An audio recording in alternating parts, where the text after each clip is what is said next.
Racist flight attendant kicks black girl off plane. 7 minutes later, she faces retribution. Naomi Reynolds walked through the airport terminal with effortless confidence, her tailored blazer crisp over a sleek black dress. She was the kind of woman who commanded attention without demanding it.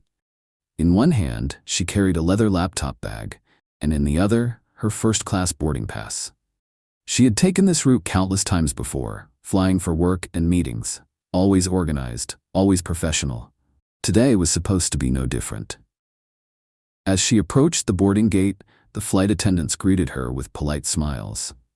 She returned the gesture, exchanging pleasantries before stepping onto the jet bridge. The hum of the aircraft's engines filled the air as she made her way down the aisle, her heels clicking softly against the carpet. The first-class cabin was already half full, occupied by businessmen typing on laptops and travelers sipping champagne. Naomi glanced at her ticket once more before locating her seat.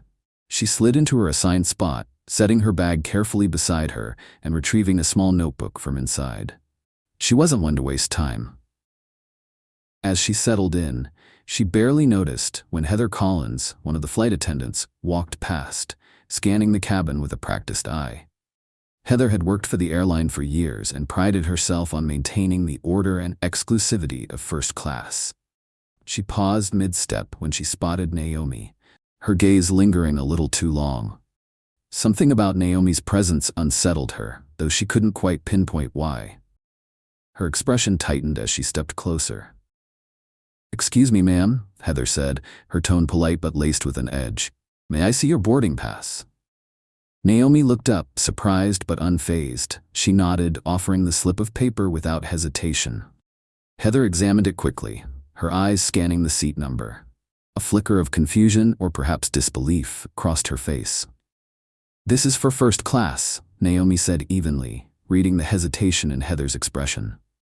Heather's lips pressed together into a thin line.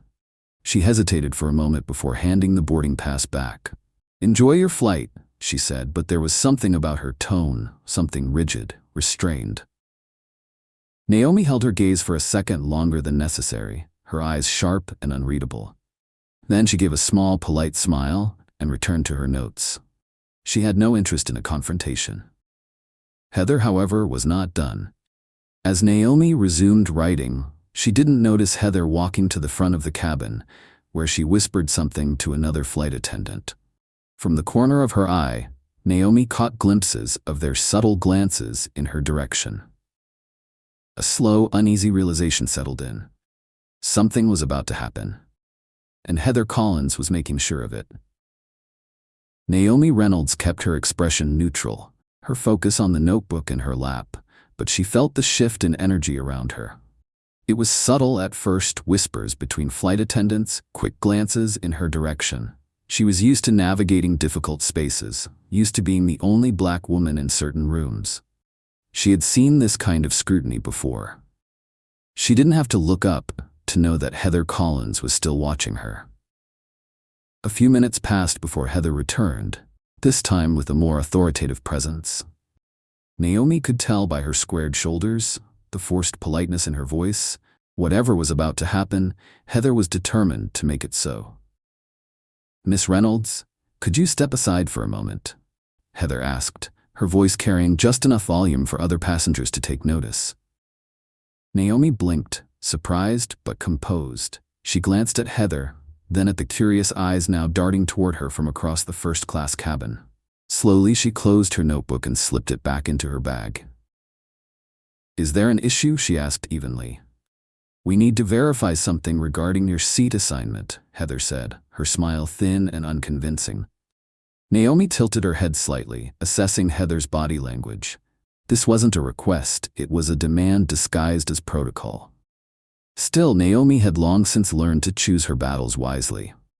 She exhaled quietly and stood, retrieving her bag before following Heather toward the front of the cabin.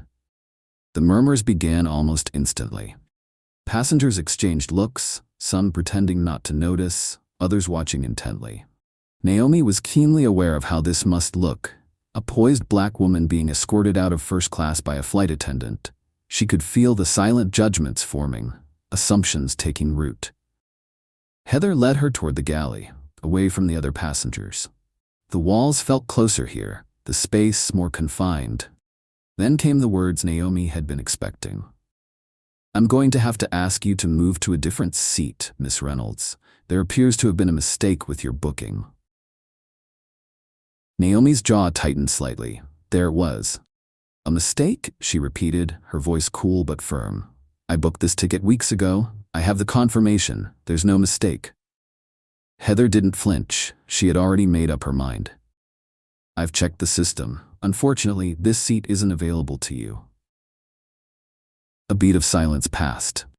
Naomi's grip on her bag tightened, but she didn't raise her voice. She had been in boardrooms where people had tried to make her small, tried to question whether she belonged.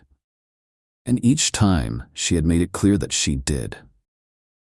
But this was different. This was public, humiliating. She took a slow breath. "Is there a reason I'm being moved?" Heather's expression shifted slightly, as if she hadn't expected Naomi to question her directly. "I don't have time to explain," Heather said, her patience thinning. "Either you move, or I'll have to call security." The words hung between them. A flicker of something passed through Naomi: disbelief, irritation, exhaustion. She could fight. She could demand to speak with the captain, insist on staying in the seat she had paid for. But looking into Heather's unwavering expression, she saw the truth.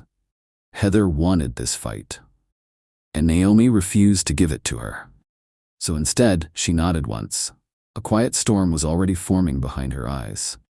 "Of course," she said. Her voice was steady, but there was an edge to it now. Heather seemed pleased as she led Naomi down the aisle. The walk to economy felt like a parade of silent judgments.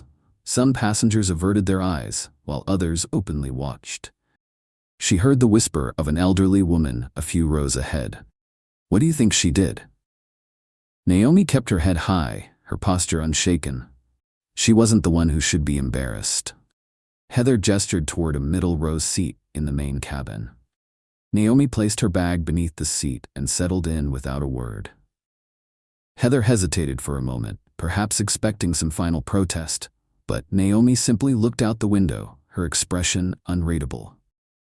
Then Heather walked away, disappearing back toward first class. Naomi waited exactly 10 seconds before pulling out her phone. Her fingers moved swiftly across the screen, typing out a message. She hit send. Then, a small, knowing smile played at the corners of her lips. Heather thought this was over. She had no idea what was coming. As soon as Heather Collins walked away, Naomi Reynolds leaned back in her seat, her expression unreadable. The hum of the airplane engines filled the cabin, but inside her mind, a strategy was already unfolding. She glanced around. Some passengers cast quick, uncomfortable glances her way, while others pretended not to have seen what just happened. A woman across the aisle gave her a small, sympathetic smile, but Naomi ignored it. She wasn't looking for sympathy. Instead, she pulled out her phone and quickly typed a message. "Issue escalated. Expect a call soon. Watch for my signal." She hit send. Then without hesitation, she dialed. "Hello, it's me," she said quietly, keeping her voice low. "Something happened and I need it addressed immediately." A brief pause. No need to escalate yet. Just make sure the right people are paying attention." She ended the call and tucked her phone away, her fingers lightly drumming against the armrest. Her face remained neutral, but inside, she knew exactly what was about to happen. Back in first class, Heather moved briskly through her duties, greeting other passengers, handing out drinks, but she couldn't shake the feeling that something was off. Naomi had gone quietly, too quietly. She expected more of a fight, maybe some indignation, a raised voice, even an argument, but Naomi had just left. And that made Heather uneasy.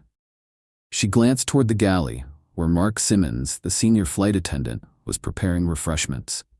Mark had been with the airline for years, and he had seen it all: the entitled businessmen, the rude VIPs, the nervous first-time flyers. He was a steady, respected presence among the crew. Heather walked over, lowering her voice. "Did you see that woman I moved earlier?" Mark looked up, frowning. "Which one?" The one I had to send to economy, Heather said, her voice slightly clipped. She had a first-class ticket, but something didn't feel right. I didn't want to take any chances. Mark's frown deepened. Didn't feel right? What do you mean? Heather hesitated, choosing her words carefully. She didn't seem like she belonged. There was a brief silence. Then Mark sighed, shaking his head. Heather, tell me you had an actual reason for moving her. Heather folded her arms. I trusted my instincts. Mark's eyes narrowed. And what if your instincts were wrong? Heather stiffened. I was just being cautious. Mark set down the tray he was holding, his expression unreadable now. First-class passengers don't like being moved without cause, and neither does the airline. Heather opened her mouth to argue, but before she could, the galley phone buzzed sharply.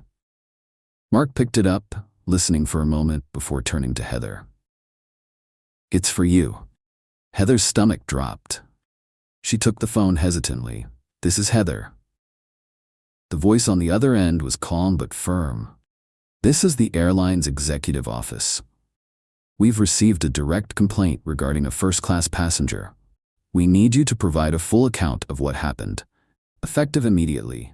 You are not to alter any more seating arrangements without proper justification. Heather's fingers tightened around the phone. This is not a request, the voice interrupted smoothly. We'll be following up upon landing. The call ended. Heather slowly placed the phone back on the receiver, her face a shade paler than before. Mark watched her carefully. What was that about? Heather swallowed. Nothing. But it wasn't nothing. It was the beginning of something she wasn't prepared for. Meanwhile, in the main cabin, Naomi remained perfectly still, her eyes on the window, but she was aware of every movement around her. A young flight attendant, Rachel Thompson, approached cautiously, holding a cup of water. Unlike Heather, Rachel's expression held concern. Ma'am, is everything okay? She asked gently. Naomi looked up and offered a small, polite smile. I'm fine, just a bit of a mix-up, I suppose. Rachel hesitated, clearly sensing there was more to the story. But Naomi's calm composure made her think twice about pushing further. Well, if you need anything, let me know, Rachel said, placing the water on the tray table. Naomi nodded in thanks, then returned her gaze to the clouds outside the window. Her next move was already in play. Back in first class, Heather tried to push down her nerves as she continued moving through the cabin. But now, she couldn't ignore the way her chest tightened every time she glanced toward the galley phone. She made her way over to Mark again, forcing a casual tone. So what do you think that was about? Mark gave her a knowing look. Heather, you've been in this job long enough to know how this works. She frowned. What's that supposed to mean? Mark leaned in slightly. First-class passengers aren't just anyone. You don't move them without a damn good reason. And from what I can tell, you didn't have one. Heather opened her mouth to argue, but Mark wasn't finished. You should hope that woman isn't who I think she is. Heather scoffed. And who do you think she is? Mark shook his head. Someone with power. Heather bristled at that. You're exaggerating. But deep down, a cold feeling settled in her stomach. And as she walked back to the cabin, she couldn't shake the image of Naomi's calm expression. It wasn't anger, it wasn't frustration. It was certainty. Heather didn't know why, but she suddenly felt like she had already lost. Heather Collins moved through the first-class cabin, forcing herself to focus on her duties, but the tension in her chest was growing. The call from the executive office had been unexpected, and though they hadn't explicitly reprimanded her, she felt the warning beneath their words. She had handled dozens of passengers before, de-escalated conflicts, smoothed over customer complaints. So why did this feel different? As she refilled a passenger's champagne glass, her gaze kept drifting toward the galley phone. She had a sinking feeling it wasn't finished ringing just yet. And she was right. The sharp buzz of the phone startled her mid-step. She hesitated before picking it up, her palms suddenly damp. This is Heather, she said, forcing her voice to remain neutral. The voice on the other end was calm, clipped and unmistakably authoritative. "This is Captain Jonathan Price," the caller said, and Heather's stomach twisted. "The CEO of the airline." Heather's throat went dry.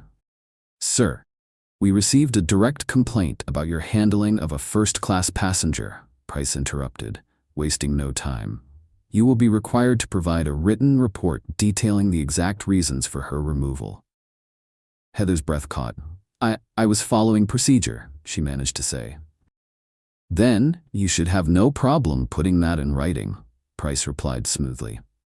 "But from what I've seen so far, it doesn't look like you followed any procedure." Heather's fingers tightened around the phone. "Effective immediately," Price continued. "You are not to make any further adjustments to seating assignments, and you are to ensure that all passengers are treated with the highest level of professionalism for the remainder of the flight." Heather felt heat creeping up her neck. "Understood, sir." The call ended, leaving her standing motionless in the galley. She turned slowly, only to find Mark Simmons watching her. "Captain Price, huh?" he said, raising an eyebrow. Heather exhaled sharply, gripping the counter. "I don't know how this escalated so quickly." Mark leaned against the counter, crossing his arms. "Maybe because you made a bad call." Heather shot him a glare. "I was being cautious." Mark sighed. "You keep saying that, but let me ask you something. Cautious about what?" Heather opened her mouth to respond, but no words came. Mark studied her for a long moment, then shook his head. "I told you, Heather, you'd better hope that woman isn't who I think she is." Heather forced herself to take a breath. "And who do you think she is?" Mark's expression was unreadable. "Someone who just got the CEO involved." Heather swallowed hard. Meanwhile, in the main cabin, Naomi Reynolds sipped her water, her posture relaxed, her expression unreadable. She had felt the shift in the flight crew's behavior almost immediately. Rachel, the kind flight attendant, had approached her more attentively, subtly checking in without being intrusive. Other attendants stole quick glances but said nothing. And Naomi knew why. The call had been made.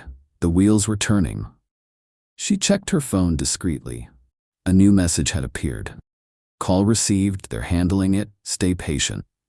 Naomi slipped the phone back into her bag, allowing herself a small, satisfied smile. She wasn't the type to make a scene, to argue in the aisle, to raise her voice in frustration. She preferred strategy over chaos. And this was strategy unfolding perfectly. She leaned back, watching the clouds outside, waiting. The next move wasn't hers to make. It was Heather's. Back in first class, Heather forced herself to continue with her duties, but every interaction felt mechanical. She poured drinks, checked seatbelts, smiled at passengers, but her mind was racing. Each time she glanced toward the front of the plane, she half expected the cockpit phone to ring again.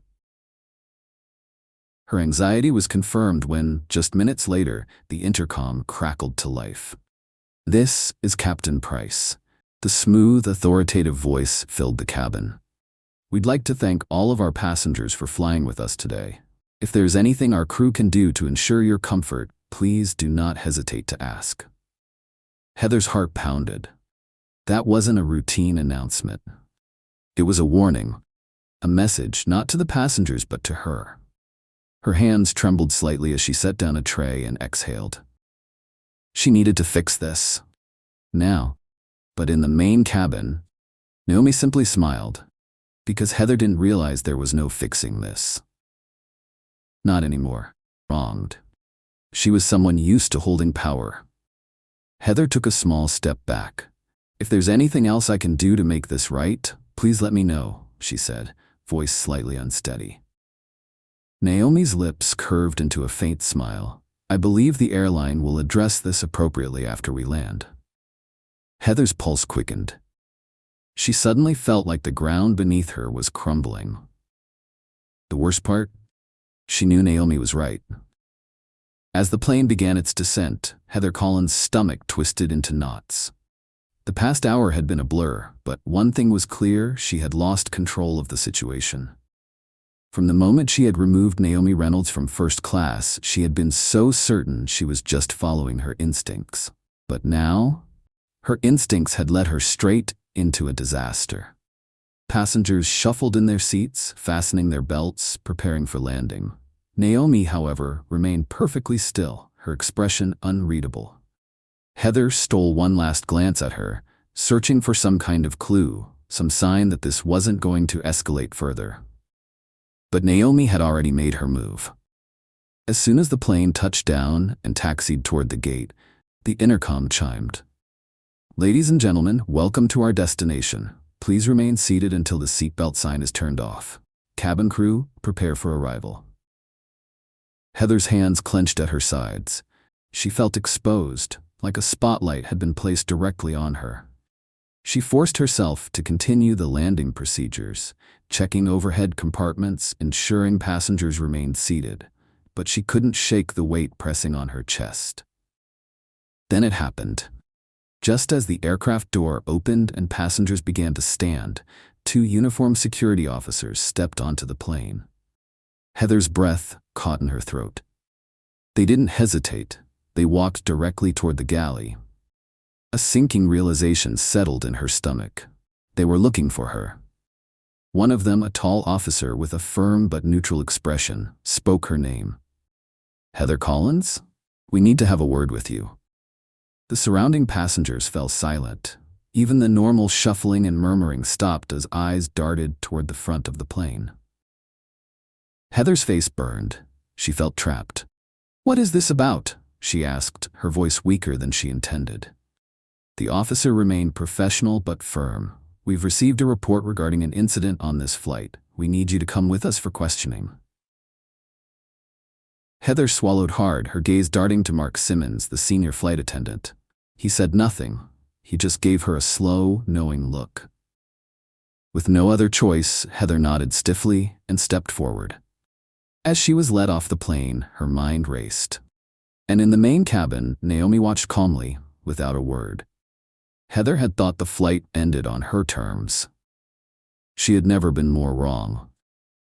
Heather Collins walked through the airport terminal in a daze, her uniform feeling heavier than ever. The security officers hadn't placed her under arrest, hadn't treated her like a criminal, but that almost made it worse. The real punishment was still coming. They had taken her to a small office near the airline's administration wing, where she sat across from 2 senior airline officials. The weight of the situation pressed down on her.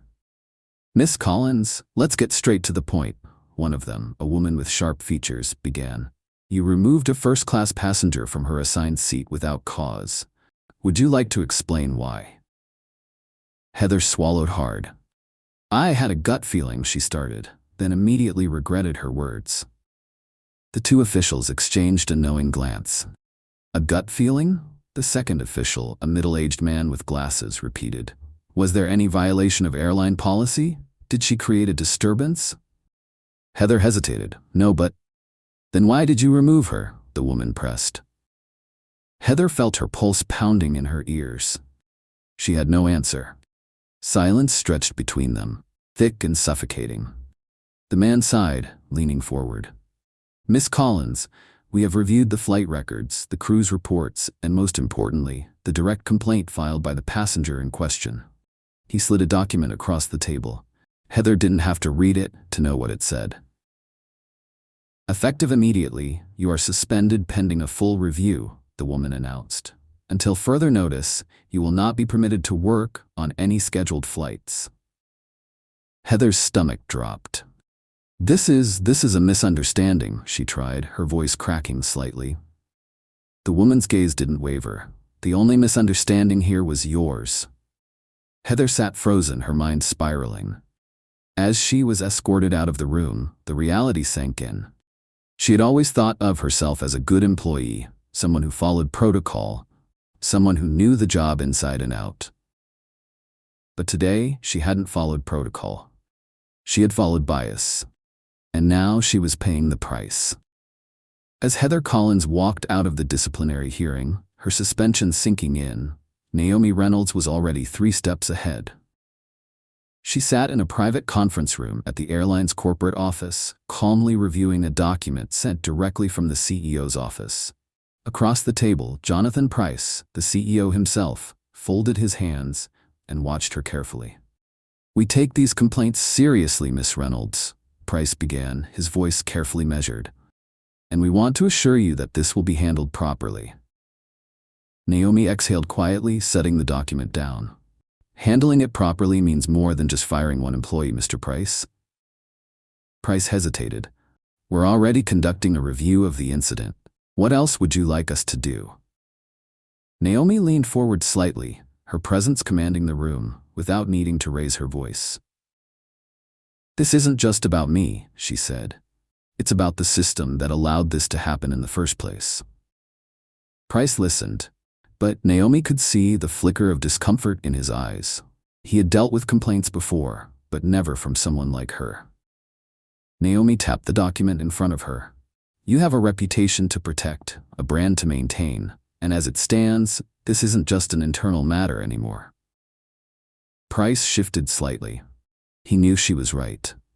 The moment Naomi's complaint had been filed, calls had started coming in from board members, major stakeholders, even a few journalists who had caught wind of the situation. She wasn't just another frustrated passenger. She was a woman with influence. "What are you proposing?" Price asked, leaning in slightly now. Naomi had anticipated this question. "I want real change," she said. "Not just a public apology or a one-time sensitivity workshop. I want to see a comprehensive overhaul of your training programs.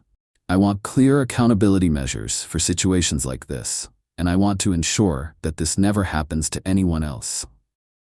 Price sighed, rubbing his temple. "That's a lot to ask." Naomi's gaze didn't waver. "No, Mr. Price, it's the bare minimum." Silence stretched between them. Finally, Price exhaled and nodded. "I'll make it happen." Naomi allowed herself a small, satisfied smile. Because she knew this wasn't just about one flight. It was about changing the system itself. Heather Collins sat in her small apartment, staring at the termination email still glowing on her laptop screen, the finality of it pressed down on her chest like a weight she couldn't shake. She had spent years working her way up, priding herself on her professionalism, her ability to handle difficult passengers, her instincts. But now, those same instincts had led her straight to unemployment. For the first few days, anger had clouded her judgment. She had told herself she was the victim, that the airline had overreacted, that Naomi Reynolds had escalated things unnecessarily. But the more she replayed the situation in her mind, the harder it became to ignore the truth. She had made an assumption. A biased, unfair assumption. And Naomi had done exactly what Heather had always told herself she respected in others. She had stood up for herself. Heather sighed, rubbing her hands over her face. She had been so sure she was right. Now? Now, all she had left was the bitter taste of regret. She opened her email, her fingers hesitating over the keyboard before she finally began typing. "Miss Reynolds, I owe you an apology." The words felt strange, uncomfortable, but they were the truth. She continued, explaining her mistake, her flawed thinking, the impact of her own bias. She didn't ask for forgiveness. She knew she didn't deserve it. She only hoped Naomi would believe that she meant it. After a long pause, she hit send. And for the first time since she stepped off that plane, she felt like she had done something right. Naomi Reynolds sat at her desk, her office filled with the golden glow of the late afternoon sun. She had just finished reviewing the latest email from the airline's board of directors. It confirmed everything she had fought for: a formal apology, a commitment to new inclusivity policies, and mandatory bias training for all employees. This wasn't just about Heather Collins anymore. This was about every passenger who had ever been judged before they even sat down. Naomi exhaled, setting her phone aside. She had spent the last several days balancing media inquiries, discussions with airline executives, and legal teams. It had been exhausting, but she had refused to back down. Now real change was happening. Other airlines had taken notice, reaching out with questions about their own policies, asking for recommendations, wanting to get ahead of the scrutiny. Naomi had expected pushback, but instead, she was seeing a shift. People were paying attention. She leaned back in her chair, allowing herself a rare moment of satisfaction. Not because of revenge, not because Heather had faced consequences, but because she had turned humiliation into impact. This wasn't just about one flight or one seat. It was about ensuring that no one else would have to fight this same battle. And that was worth every second of the fight. Heather Collins stared at the screen of her laptop, the cursor blinking over the job application she had been working on for the past hour. A month ago, she never would have imagined herself in this position. Losing her job with the airline had been a wake-up call, one she couldn't ignore. For days after her termination, she had struggled with resentment. At first, she blamed Naomi, the airline, even the passengers who had watched it all unfold. But the more she sat with the truth, the more she realized that no one had put her in that position but herself. She had been blind to her own bias. And now she had a choice. She could stay angry, clinging to the belief that she had been wronged. Or she could learn from it. That's why she was applying for a job with a diversity and inclusion nonprofit, one that specialized in workplace training for corporations, including the airline industry. She didn't expect anyone to welcome her with open arms, but she wanted to try. She had spent years telling herself she was a good person, a fair professional, someone who treated everyone equally. But now she understood that intentions weren't enough, actions mattered. Heather took a deep breath and hit submit on the application. She wasn't looking for redemption. She was looking for understanding. And for the first time in her life, she was ready to start listening. Weeks had passed since that flight, but the impact of Naomi Reynolds' actions continued to ripple outward. Sitting in the quiet of an airport lounge, she watched passengers moving around her, some hurried, some relaxed, all unaware that in a way they were part of something bigger. She had boarded that plane as just another traveler, expecting nothing more than a seat she had rightfully paid for. Instead, she had been forced to defend her place, not just for herself, but for everyone who had ever been silently told they didn't belong. Now, as she prepared to board another flight, she noticed small but meaningful changes. Flight attendants greeted passengers with a little more care. The boarding process felt a little more intentional. And as she handed over her ticket, she met the agent's eyes and saw something different. Not hesitation, not doubt, just recognition. The airline had followed through on its promises. New policies had been implemented, mandatory bias training had begun. Other companies had taken notice, leading to a larger conversation about equity in air travel. She knew change didn't happen overnight. But she also knew this was just the beginning. As she took her seat, she pulled out her notebook and wrote a single line. A seat isn't just a seat, it's a statement. And Naomi Reynolds had made hers loud and clear.